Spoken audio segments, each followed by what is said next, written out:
দেখেন আজকে একটা কেক বানাই নিছি। কিসে করে বানাইছে?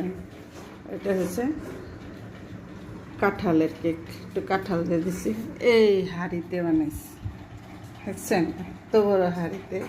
পরে কেকটা মেলে গেছে।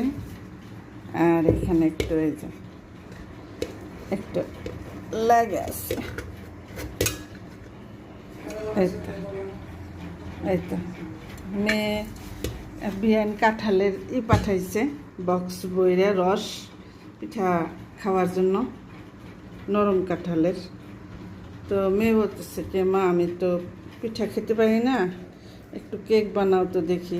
মানে ও কাঁঠালের গন্ধ সহ্য করতে পারে না, কাঁঠাল গিলতে পারে না, চা ভাই গিলতে পারে না।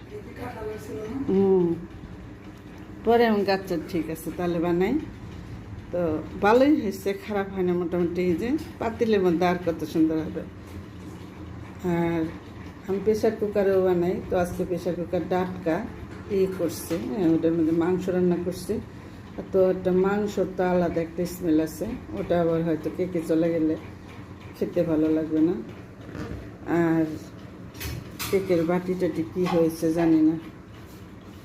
ফ্রাই প্যানটাও বাড়িতে নিয়ে গেছি, পুরান হয়ে গেছে, এই জন্য বাড়িতে একটু লাকড়ি চুলায় টুলায় রান্না করবো বাসার জন্য, আবার নতুন করে কিনবো।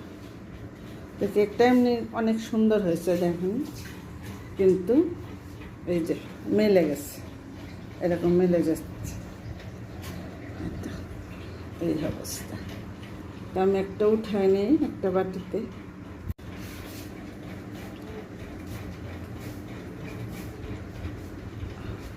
এই তো বাটিতে আমি এরকম করে একটু সাজাই নিই। মেয়ে একটু আবার বাহিরে গেছে, আসবে, এসে খাবে। এমনি সুন্দর হয়েছে, কিন্তু এই যে পাতিলে দেওয়াতে একটু মেলে গেছে আর কি।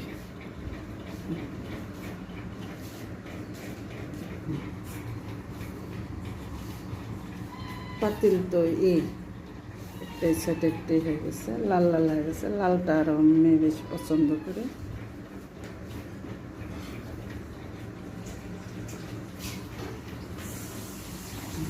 কাঁঠাল দেওয়াতে কেকটা লাল লাল হয়েছে।